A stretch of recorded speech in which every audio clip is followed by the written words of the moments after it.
wabarakatuh. Hai, kembali lagi di Kobar bareng saya Rani dan teman saya Bella Dona Baharani. Di hari ini kita mau bahas apa nih Kak? Jadi kan ini lagi maraknya musim hujan. Kita bahas demam dengue atau demam berdarah dengue yuk. Emang demam berdarah dengue itu apa sih Kak? Jadi demam berdarah dengue atau demam dengue itu adalah penyakit yang disebabkan oleh virus dengue. Jadi itu dikeluarkan dari gigitan nyamuk ke manusia yang ada virus dengue-nya. Biasanya virus dengue ini mempunyai 4 serotip, yaitu serotip DenV1, DenV2, DenV3, dan DenV4. Biasanya paling bahaya tuh DenV3. Kalau boleh tahu nih Kak, biar orang tua itu bisa mengantisipasi terjadinya DBD, apa aja sih tanda-tandanya anak terkena DBD? Jadi tanda-tanda awal terkena DBD itu tuh biasanya tuh demamnya tuh tinggi 40 derajat dan tiba-tiba biasanya ada muka kemerahan, nyeri kepala, nyeri pada bagian mata, nyeri otot, terus bisa sampai anaknya tuh sampai lemas karena dia ada mual muntah. Terus bisa sampai nyeri perut juga. Biasanya pada fase pertama ini, fase demam itu biasanya dia itu dari hari demam ke-1 sampai hari demam ke-3. Lanjut ke fase kedua. Nah, fase kedua ini dinamakan fase kritis. Nah, ini tuh harus diwaspadai teman-teman. Jadi fase ini biasanya orang tua itu menganggap bahwa anaknya itu udah sembuh, padahal itu masuk ke fase kritis. Apa sih tanda-tandanya fase kritis? Jadi fase kritis itu demamnya tuh bisa turun sampai di bawah dari suhu normal. Terus karena demamnya turun itu, maka orang tua tuh kayak nganggap, anakku udah sembuh, padahal harusnya itu harus dipantau terus. Terus ada muntah yang terus menerus, ada nyeri di bagian perut, terus ada lemas, nafsu makannya menjadi turun, terus bisa jadi dia tuh mimisan, gusi berdarah, terus muncul bintik-bintik merah di kulit gitu. Nah, biasanya pada fase ini terjadi pada demam hari ke-3 sampai hari ke-7. Nah, pada fase ini tuh harus benar-benar harus dipantau dari cairan yang masuk ke dalam tubuh, dipantau dari darah rutinnya. Apa sih harus dipantau? Karena untuk mengantisipasi terjadinya shock. Nah, kalau udah shock tuh udah kayak itu udah bener-bener parah banget. Nah, biasanya pada fase kritis ini, pada demam hari ke-5, kita harus cek IgM atau IgG atau imunoglobulin M dan imunoglobulin G.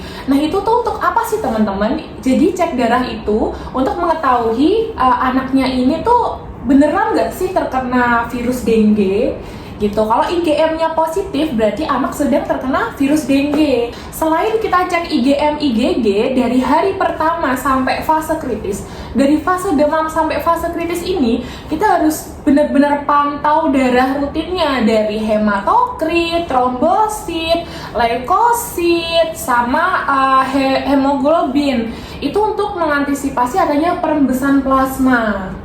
Nah, jadi nanti orang tua itu harus gimana ya Kak kalau terjadi perubahan nilai pada darah rutin anak?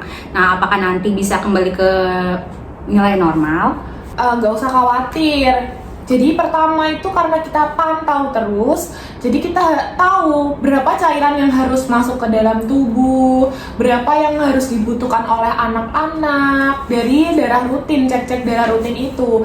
Nah, gimana sih caranya biar darahnya itu kembali normal? Nah, yang ketiga ini ada yang namanya fase penyembuhan. Nah, fase penyembuhan atau fase konvalensen ini nanti itu darah dari trombositnya, hematokritnya, hemoglobinnya, dari leukositnya itu kembali normal teman-teman, karena tadi pada fase kritis di mana dia ada perembesan plasma itu diibaratkan pipa air ya. Pipa air itu dia tuh bocor karena ada kapiler yang rusak. Nah, dia itu jalan-jalan ke seluruh tubuh plasmanya, di mana di pipa air itu atau pembuluh darah itu hanya terkumpul darah aja.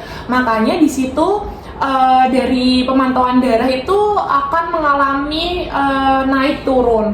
Tapi pada fase penyembuhan ini semuanya tuh akan kembali ke pipa air atau pembuluh darah. Nah, itu akan direabsorpsi kembali. Jadi nanti darahnya itu bisa kembali dengan normal, kayak trombositnya naik, leukositnya naik, terus hematokritnya bisa stabil, seperti itu.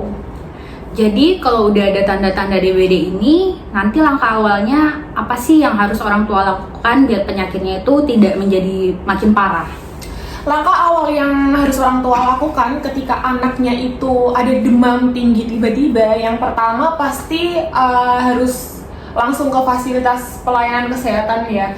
Karena demam tinggi itu bisa kemungkinan terjadi banyak penyakit. Nah, kita harus tentukan, harus pantau itu dari cek darah, dari pemantauan dari dokter, seperti itu. Jadi langkah awal harus ke fasilitas pelayanan kesehatan sih. Ada nggak sih Kak langkah-langkah untuk mencegah terjadinya DBD ini?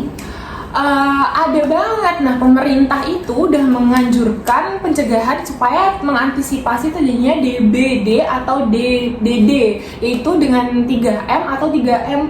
Yang pertama, pasti harus menguras dan menyikat tempat penampungan air minimal 3 kali seminggu. Yang kedua itu harus menutup rapat-rapat kayak tempat penampungan air, tong-tong sampah, seperti itu.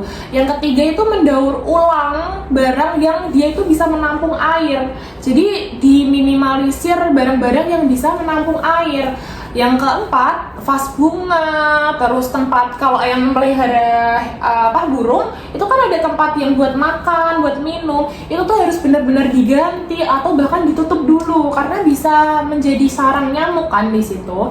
Terus kalau ada lubang-lubang kayak misal ada bambu yang terpotong itu kan berlubang, terus ada lubang di tanah itu harus ditutup, bisa ditutup dengan semen atau tanah.